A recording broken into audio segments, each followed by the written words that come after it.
there was about 86 in June 2025, it was reported that 86 victims filed complaints with the PAOK on intensifying its crackdown on abusive online lending platforms. Meron na bang, according to the PAOCC, which is the Presidential Anti-Organized Crime Commission, it's handling about 150 similar complaints, and it expects the number to rise, rather, as more victims come forward. Sino po itong mga online lending platforms na ito, SEC? Meron po kayong mga listahan nitong mga complaints? Or listahan ng mga kinomplain ng mga biktimang ito? We will just submit it to this committee, Mr. Chair.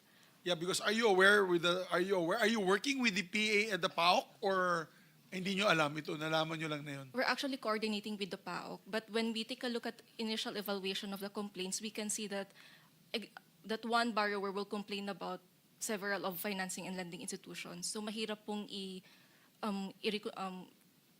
i-reconciliate kung sino po talaga yung nirereklamo nila. So But with these complaints, additional. meron ba kayong tinitake down na online lending platform? May mga na-take down na po kami. Kailangan ko din yung listahan na malaman namin kung ilan, kung epektibo ba yung inyong regulatory, as a regulatory body, kanyang regulation. Please Okay. submit to the committee We will include as that, soon as Mr. possible. Chair. My last question, Mr. Chairman, is that the BSP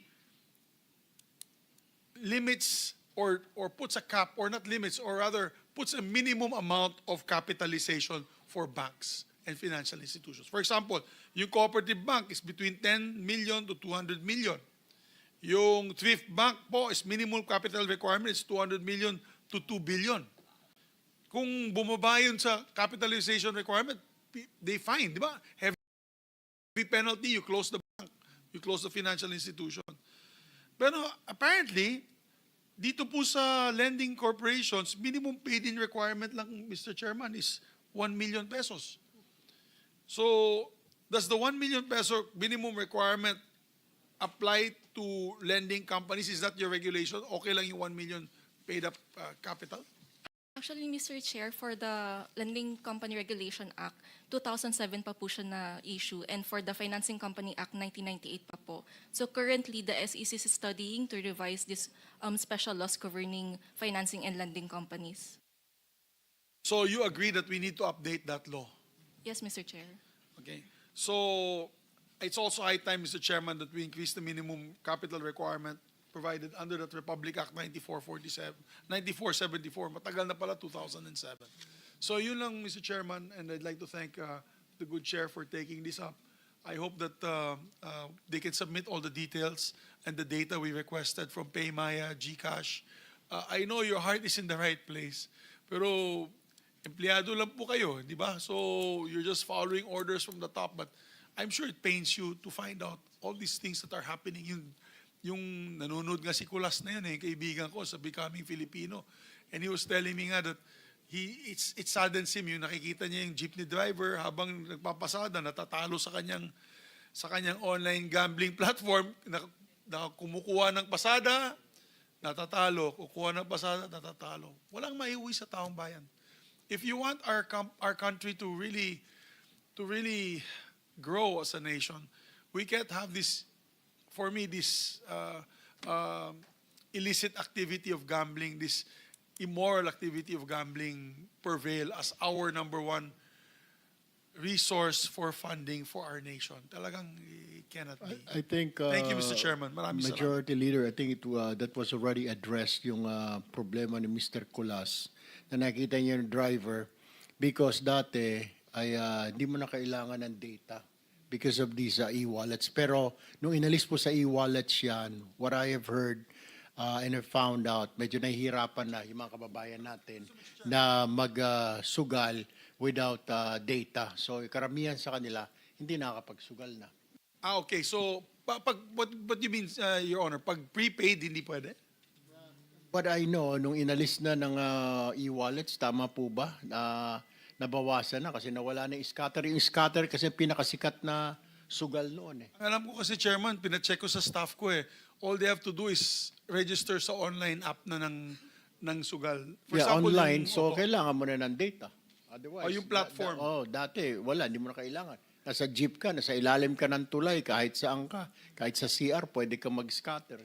Opo, pero yung data, I think it's Mr. Chairman yung prepaid, may data pa rin sila Exactly. Mauubos yung kung prepaid yun, mauubos. Opo, pero pag addicted po kayo, Mr. Chairman, ganun talaga. Ang gusto ko sana mangyari, Mr. Chairman, sa final point, is let's remove GCash and PayMaya all together, even in their platforms.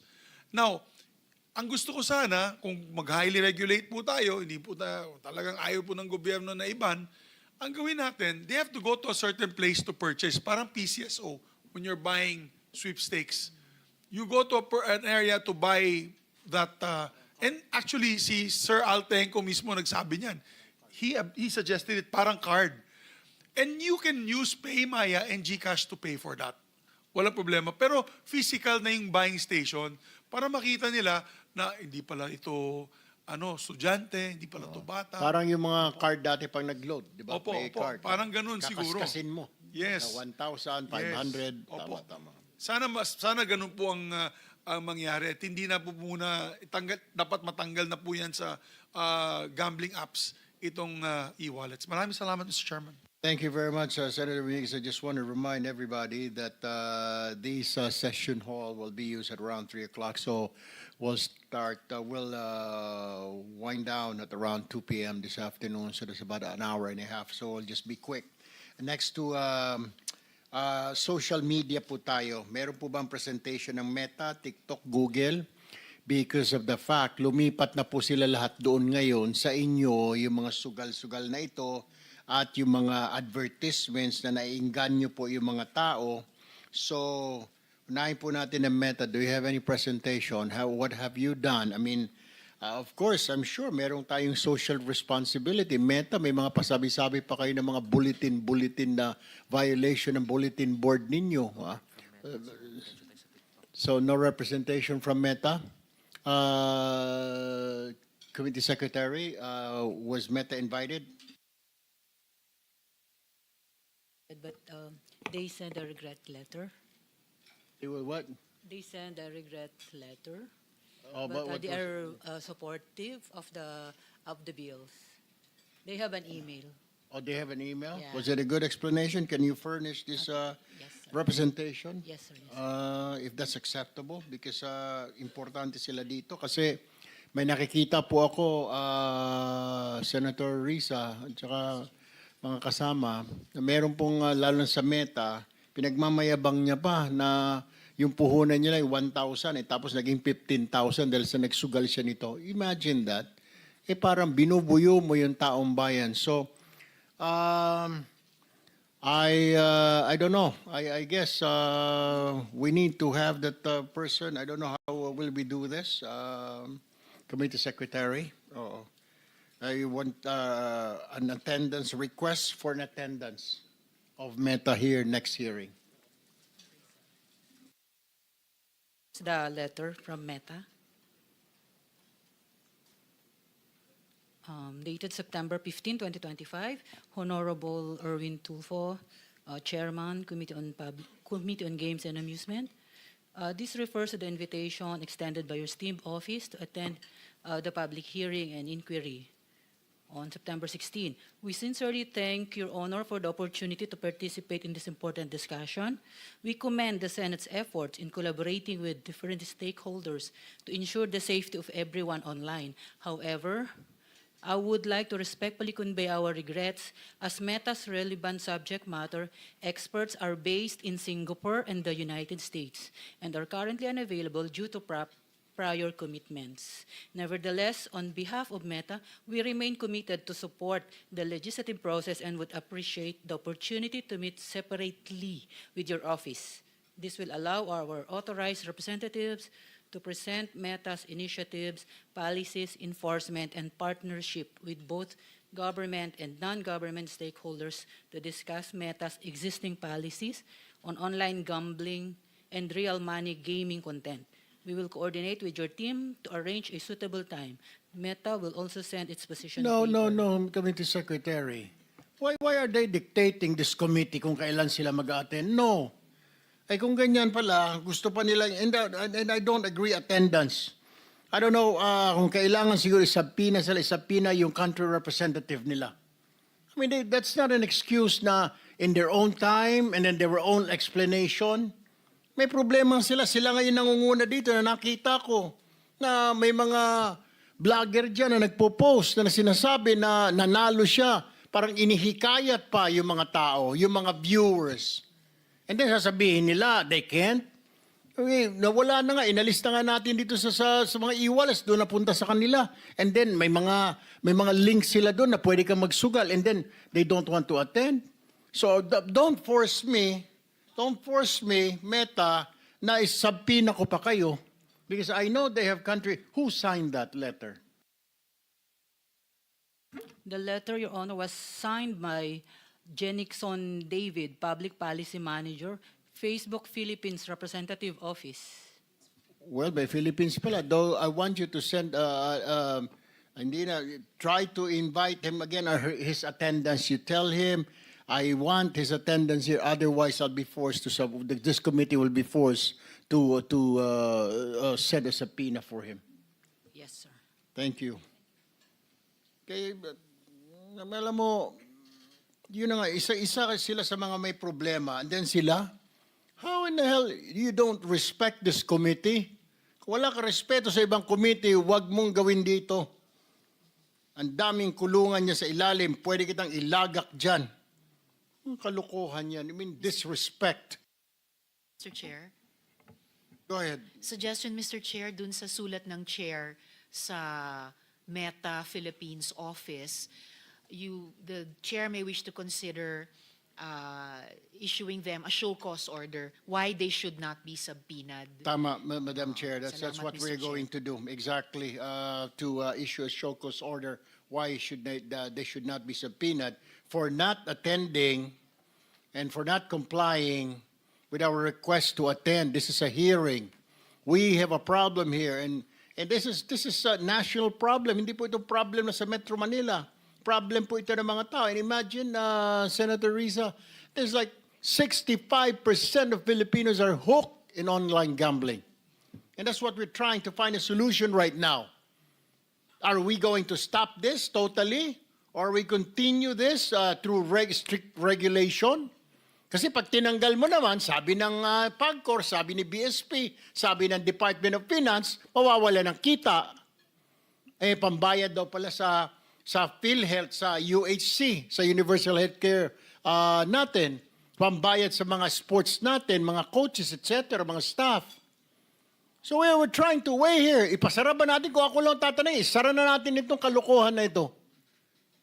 Tapos ngayon, sasabihin mo na in your own time, hindi ka mag-attend at mag-meet kita na mag-isa? What the TikTok, do you have a presentation to make? Mr. Chair, with your permission, we have a brief statement. Please, go ahead. Mr. Chairman, members of the committee, good afternoon. I'm Yves Gonzalez, part of TikTok's public policy team. We are thankful for this opportunity to participate in this hearing and submit our position paper regarding the gambling-related bills and resolutions being tackled by this committee.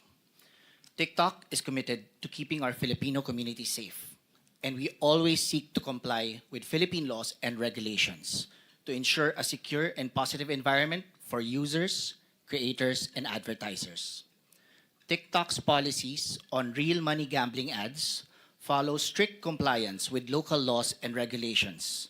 In fact, our policies provide stricter rules in certain areas. As an example, while the law allows gambling ads to be shown to a person at least 21 years of age, at TikTok, our policies require that the person be at least 25 years of age.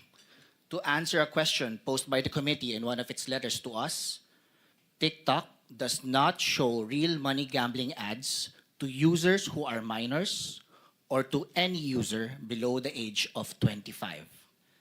Companies seeking permission to run gambling ads must provide certified proof that their gambling activities have the necessary licenses from PAGCOR. On the main TikTok app, our community guidelines prohibit the facilitation or marketing of gambling or gambling-like activities. We also do not allow minors to see content that glamorizes or makes positive statements about gambling. 99.5% of content that violates our gambling policies are removed proactively. While TikTok strictly complies with Philippine laws and regulations, we voluntarily paused real money gambling ads in the Philippines last August 22, 2025, in response to policy statements from President Marcos Jr. and DICT Secretary Henry Aguda. We understand that as of today, TikTok is the only platform to voluntarily pause such ads. In his August 20 statement posted on his social media pages, DICT Secretary Aguda noted, "Malaking bagay ito mga kababayan, ipinapakita nito na kahit ang malaking global platform ay handang makiisa sa ating adhikain na digital bayanihan." With that, Mr. Chairman, we will continue to work closely with this committee and our government partners to arrive at measures to address the concerns raised by various stakeholders. TikTok looks forward to answering the questions that this committee might have as we work to always be a part of the solution. Maraming salamat po, Mr. Chairman. Maraming salamat, Mr. Gonzalez. Thank you for coming in and for answering our invitation. We go now to Google. Google, are you here? Is there a representative from Google? Yes. Good afternoon, Honorable Senator. I am Putri Alam. I lead the Government Affairs and Public Policy for Google in Southeast Asia. Firstly, allow me to share an opening statement to you, sir. Sa ating butihing senador, magandang hapon po. Salamat po for inviting Google to be here today. We appreciate the opportunity to address this critical issue of online gambling. Google is committed to make the internet safe for everyone, and we also share the commitment to stop and prevent illegal online activities, including gambling. And we do this through three-pronged approach. Firstly is a robust and strong policies across our platforms. And secondly, through technology. And thirdly, but not least, working and collaborating with regulators and other businesses. On Google Play Store specifically, in the Philippines, we have strict rules that ban all apps that facilitate or promote real money gambling. So we do not allow real money gambling apps on the Play Store. On Google Ads, in addition to prohibiting ads personalization for Google accounts of children under 13, we also have additional protections for teens under 18, and specifically in the Philippines, we do not allow advertisement on gambling to be served to users under 21, sir. Also, on Google Ads platform, we have clear policies that govern the promotion of gambling, including, again, as I mentioned, prohibiting and targeting of minors, as well as requiring the responsible gaming page. Moving forward, we are ready to work closely with you and the Philippines government and relevant authorities to address any concerns. And we believe that by working together with clear and robust regulation and technology innovation and responsible business practice, we can create a safer online environment for the Philippines. Thank you again for the invitation today, sir. Thank you for joining us. We really do appreciate that, but we have a couple of questions if we can just stay online. But first of all, let me just move back to Mr. Gonzalez here. Mr. Gonzalez, there are advertisements in TikTok I've seen recently, all right? Meron po bang oras na inaalaw ninyo na pwede mag-advertise? Or totally wala na po kayong ganon advertisements of online gaming sa inyong platform? Mr. Chair, as of August 22, 2025, sinuspend po namin temporarily yung pong mga gambling ads. So, 24/7 po yan since August 22, bawal na po for now. Oh, good. Okay, so you're telling me wala na po talaga makikita ang mga bata, ang mga tao na mga online advertisements ng online gambling? Mr. Chair, to reiterate po, kahit po nung bago po mag-suspend, hindi po pwedeng makita ng bata. So yung policy po ni TikTok ay minimum dapat po 25 years of age para po makita po ng gambling ads. Pero since August 22 po, since sinuspend po, wala na po. Kahit na yung 25 years old and above? Opo, Mr. Chair. wala rin po kayong link. Ika nga, pag pumunta po sa inyong platform na maghahanap po siya ng sugal, wala siya makikita doon, yung mga kababayan natin? Wala po. Wala din. Okay. From Google, are you still there? Yes, sir. All right. So YouTube is also under your organization, under your umbrella, correct? Correct, sir. All right.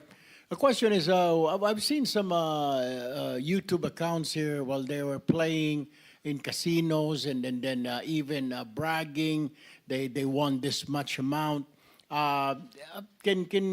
Can you further study if you can remove this and not allow this in Google and even in YouTube, Madam? Thank you for the question, Honorable Senator. We do have community guidelines across our platforms, including YouTube, and all of our creators must abide by these strict policy guidelines.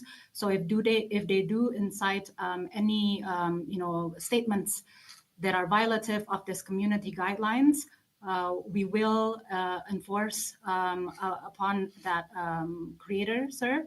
We are also working with very closely. We have a very open communication and collaboration with the ICT and CICC if there is any content that might violate local laws and regulations, sir. All right, another point I want to raise, have you already removed, because back then, I think a few months ago, you go to YouTube and then you want to play games, online games or gambling, you can do so. Have you already checked on that or corrected that, Madam? Apologies, sir. I'm not familiar with the case or the particular event that you were referring to. Allow me to get back to you on this.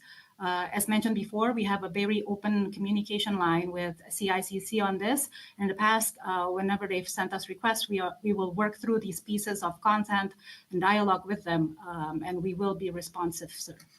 What about advertisements? Do YouTube still allow advertisements in the platform, or even Google? Do you still have those? I mean, advertisements for online gambling or gaming?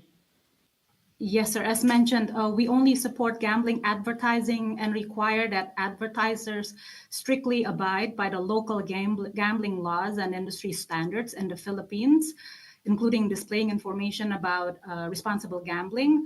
And again, we do not allow gambling advertisers to target minors, and in the Philippines, we do not allow gambling advertisement to be served to any users below 21. Additionally, we require gambling advertisers, as I mentioned, to be certified, and this certification process includes the certification as an online gambling operator duly licensed by PACOR or other authorized licensors. And we require the license to be submitted before we allow an entity to run any gambling ads. And also, to ensure that the license is valid, we have reviewers that cross-reference the license submitted by the potential advertiser with the official list from PACOR as published in its website, sir. We have a lot of illegal online sites here in the country, number one of which is the 1xBet. I don't know if you monitor that site, which is very illegal, and it hasn't registered with our PAGCOR here. Do you have a vetting process on to choose which commercials will be shown from online gaming companies or firms? How would you know that they're legitimate, they're under PAGCOR, they're under license, or not? Do you have that regulation or policy or standard operating procedure? For advertisers, sir, as mentioned before, we have reviewers that cross-reference the license submitted by the potential advertiser with the official list from PACOR. So we do have that process already, sir. Mr. Chair? Yes, before anything else, I've been, Senator Ontiveros, I have one question for the lady. Right now, my staff just opened YouTube, and 1xBet on his account, and even tells you how to bet, what to bet, how to register and make deposit on 1xBet, MailBet 2025, start betting 1xBet.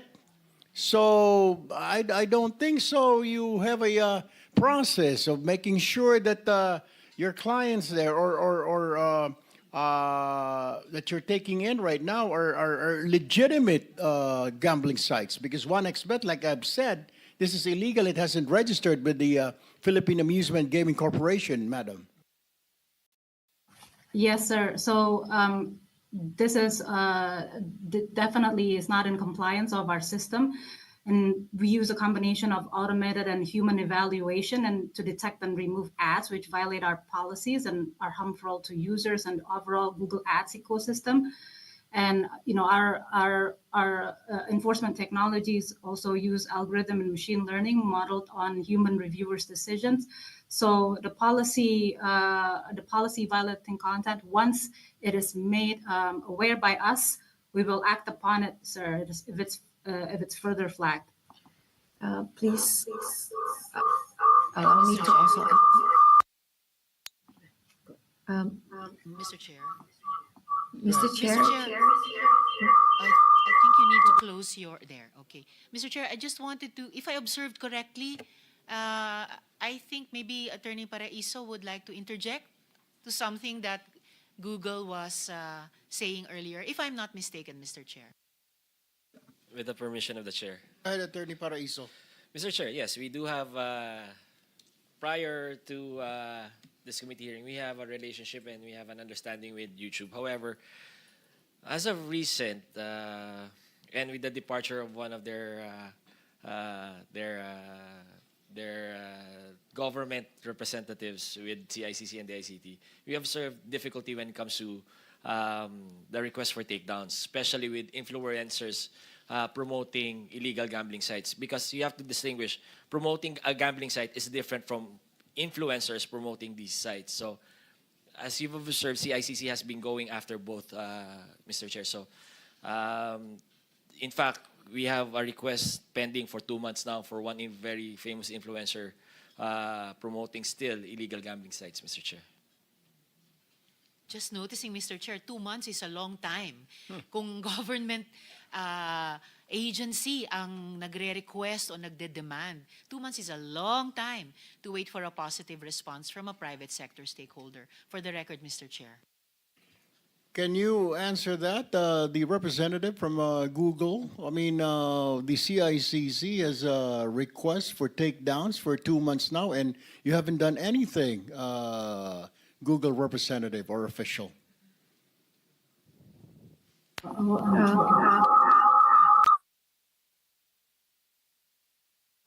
Mr. Chair. Can you identify yourself first, madam? Hello. Can you identify yourself, Mr. please? Chair, can you hear me okay? Yeah, I can hear you. What is your name and who do you represent? What do you represent?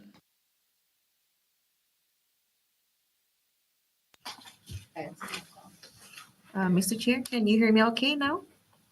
I can hear you. Go ahead. Please state Okay, your name sorry. and what do you represent? Who do you represent? Yes, I'm Anne, part of the Government Affairs and Public Policy. Thank you so much for the invitation. Apologies for a bit of technical issues, but we managed to fix it. And then we had a meeting with CICC, and we apologize for the lapse in the change of our personnel, but we will get back to you. Actually, we are already in touch with the CICC team, but regarding that specific request, please allow us to also look at the report. And then we can connect with the CICC to check on the request and its status. And then, yeah, thank you for bringing us to this to our attention. And we already had a meeting with the CICC team a couple of weeks ago, and we already discussed the ways forward to collaborate better in terms of exchanging signals and how to make sure that we can provide the best collaborative methods to ensure that online gambling can be addressed properly. They have a request for 2 months now, and the question is, how come you haven't acted on it? What seems to be the problem, madam? So I just checked with the team. Actually, we have sent a long response regarding that particular request. But I think still much discussions need to be done, but we have responded to the team. See, the problem, madam, is that we're having problems here. We have already several people taking their own lives because of online gambling, because of this problem. And we don't want another life wasted because of online gambling, let alone illegal online gambling that your platform promotes, that Google and YouTube. We're already having problems with the legitimate online gaming or gambling in the country. Yet we have another problem. I mean, that you allow to show in your platforms, YouTube and Google. We need help, madam. We really do need. If you really want to help us, then do it now. Don't waste any more time. Thank you for that. And we take this issue very, very seriously. And as you said, lives at risk. And regarding that specific YouTube content, we actually requested additional information because without that information, we couldn't actually follow up. And then that was the response that we sent to the CICC team a couple of weeks ago. Don't you have people to monitor, or division or department monitoring contents, particularly coming from the Philippines, like on illegal gambling activities? Don't you have personnel, Miss? Yes, our enforcement process involves, like Ms. Putri already mentioned, a combination of AI, machine learning, as well as human reviewers. And the human reviewers also know the local contexts. That's why working with you very collaboratively is very important for us to make sure that we are also attuned to the local nuances and the context. And then we recognize the concern, and that's why we are here and we are committed to working with you very seriously, and we will review and provide the assistance as needed. Well, we appreciate that assurance, madam. We hope that you'll be able to help us because we have a problem. Otherwise, we won't be, this committee will not be talking about that. We won't be inviting you if you're not important. You're one of the main subjects here. I mean, people playing online gamblings because it is being promoted in your platforms, in YouTube and in Google. So we do appreciate any help from you guys to monitor and probably take down posts by Filipino citizens in your platforms pertaining to online gambling or particularly illegal online gambling. Yes, sir. Thank you so much. And regarding the organic content, for ads, we have comprehensive ads policies. But when it comes to organic content, which influencers actually create, it's a more difficult process to spot. So that's why we really want to partner with you and the team to coordinate further, and also working closely with CICC because we would need the additional information to follow up and take down the content in discussion. Yes, particularly one in particular is this 1xBet that they keep on running ads in YouTube and even teaching people how to bet, how to register, and we don't need this. And another thing, they are illegal because they're not registered with our Philippine Amusement and Gaming Corporation, and they don't have a license, madam. Yeah, well noted on that. Thank you, sir. Thank you very much, and good afternoon to you. Anyway, Senrisa, do you have questions for our other guests? Yes, salamat, Mr. Chair. Maybe just a last note to YouTube and Google. That request from CICC is 2 months standing, and they requested you to take it down. Just the fact that they requested a takedown is already an indication that, I'm guessing, no? That it's an indication that they saw some harm being done. It should not take 2 months for some kind of response from you. If not to finally take it down because you said you were requesting additional information from CICC, maybe at least to suspend, just to take notice of the, and again, I'm guessing the harm that CICC may have seen in that site. That's why they requested you to take down. Please never repeat again making such a request, wait 2 months without action. Just for the record, Mr. Chair, for YouTube especially. So for this round, Mr. Chair, I just have a last few questions for PAGCOR and for Bridges of Hope.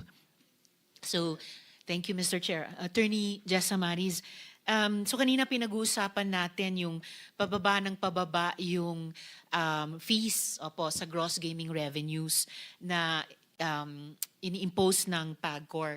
So parang nasa polisiya pala ng PAGCOR na paramihin palalo itong mga gambling operators sa ating lipunan. Actually, Madam Chair, hindi po. Starting March 2024 po, nag-impose na po ng moratorium ang PAGCOR Board of Directors. And kaya po hindi na po kami tumatanggap ng mga new applications. Yung mga pending na lang po, yun po yung on process, but starting po March 2024, no new applications po were accepted by PAGCOR. So 1.5 months already that no new applications have been Last year pa po, accepted. ma'am. That's right. So 1.5 years. Yep. So kasi otherwise, kailangan kong tanungin, kung hindi yan ang polisiya, bakit pa ulit-ulit na ibinaba yung fee? And in fact, if I look at the article, sarili niyo pong article sa Insider, January 2025. So this was after yung suspension na binanggit nyo of March 2024. Ang sabi dito sa inyong article, para mas marami pang budget sa marketing. So ano yung totoong pakay sa marketing? Kung hindi nga rin pag-iengganyo sa mas marami pa na magsugal. So, just to give also a history po, no, yung pong mula po ng 48.5% po yon na simula po na rates po, meron pong mga period po yon kung kailan po ibababa yung rates. So after 6 months, naging 45%. So hanggang po, ang pinakahuli pong pagbaba at huling pagbaba po is nung 30% na po siya. So, isa rin po sa mga naging layunin sa pagbaba po ng rates for the electronic gaming operators is for them to allot that percentage po sa marketing po nila. Kasi po, ayon nga po sa nasabi ko kanina, isa po sa pinakamataas po na tax rates na nai-impose sa buong mundo ay yung binibigay, yung tax rate po ng PAGCOR na nasa almost 50%. So, ito pong na bawas po ay pwede po nilang ilaan sa marketing po nila at sa iba pang mga expenses ng operators. Yun po yun talaga pong isa sa mga dahilan kung bakit din po binaba ito. So para pala sa marketing ng mga online gaming operators. Akala ko nung una para sa marketing ng PAGCOR. So para rin po sa kanila. So but in effect, whether PAGCOR ang nag-iengganyo or sila mismo nag-iengganyo, yung target audience pa rin, target market na mas marami pang magsugal. Wala man lang po bang harm reduction target ang PAGCOR? Actually, ma'am, isa po iyan sa mga mitigated measures na i-implement po natin. So, kagaya po ng pinapatupad po natin sa integrated resorts, magkakaroon po ang ating mga licensees for online gaming ng tinatawag na foundations. So, yung 1% or a percentage po of their GGR will be directed for small infrastructure projects or the community infrastructure projects. Magkakaroon din po ng pondo para sa mga rehabilitation centers for mga players po na nagkakaroon ng problema sa kanilang paglalaro at maaari din po itong gamitin para sa iba pang mga maliliit na proyekto na ilalapit po sa atin ng mga communities and also ng ating mga stakeholders po. So, parang magiging CSR nila. Yes, ma'am. In addition pa po, if I may and since nabanggit nyo na rin yung rehab centers, well, for one, yung BILCO is going to ask for more than that in terms of resources para dun sa rehabilitation ng mga nalulong sa online gambling. Kasi otherwise, bakit parang pera na lang ang nagiging sukatan? If I may add po, bukod po doon sa mga foundations na yon na galing po sa mga licensees, meron po tayong mga tie-ups with non-government organizations. So isa po doon yung Seagull's Flock. Sila po yung tumutulong ngayon sa PAGCOR para po mapatibay pa yung mga programa po natin. So kasama po dito yung pag-train ng mga ambassadors, responsible gambling ambassadors ng mga licensees natin. Sila din po yung tumutulong sa amin para po sa maayos na pag-accredit ng mga rehabilitation centers. So right now po kasi meron po kaming tie-up with 3 rehabilitation centers, but we recognize na para po makapagbigay kami or makapagbigay sila ng talagang responsive treatments for gambling victim addicted po sa gambling, kailangan po as well i-accredit po sila at talaga pong masusing matingnan kung meron po silang kakayanan na makapag-treat ng mga may problema po sa gambling. Yung pong Seagull's Flock na rehab center, religious po ito? Seagull's Flock Organization po is actually a non-government organization. Binubuo po sila ng mga psychologists, nasa medical field po sila. So sila po yung nagdadaos po ng mga international conferences for responsible gambling dito sa Pilipinas. Ginawa na po nila to 2 times sa Quezon City. So sila po yung talagang tumutulong sa amin. And then, isa po sa mga projects nila na hinahanda na po namin ngayon is yung pagkakaroon po ng 24/7 helpline. So magkakaroon po pwede pong tumanggap ng call, text, yung hotline na yon, and sinisigurado po natin na mga registered or medical professionals po talaga yung sasagot para po talagang responsive yung maging treatment para po dun sa mga tatawag at hihingi ng tulong sa helpline na yon. Mabuti po na mga medical professionals ay kasama sa mga ito kahit dito sa binanggit niyong rehab center kasi kailangan talaga scientific. No? In fact, public health ang approach dito. Yung pag-train ng responsible gambling ambassadors, kaya lang Mr. Chair,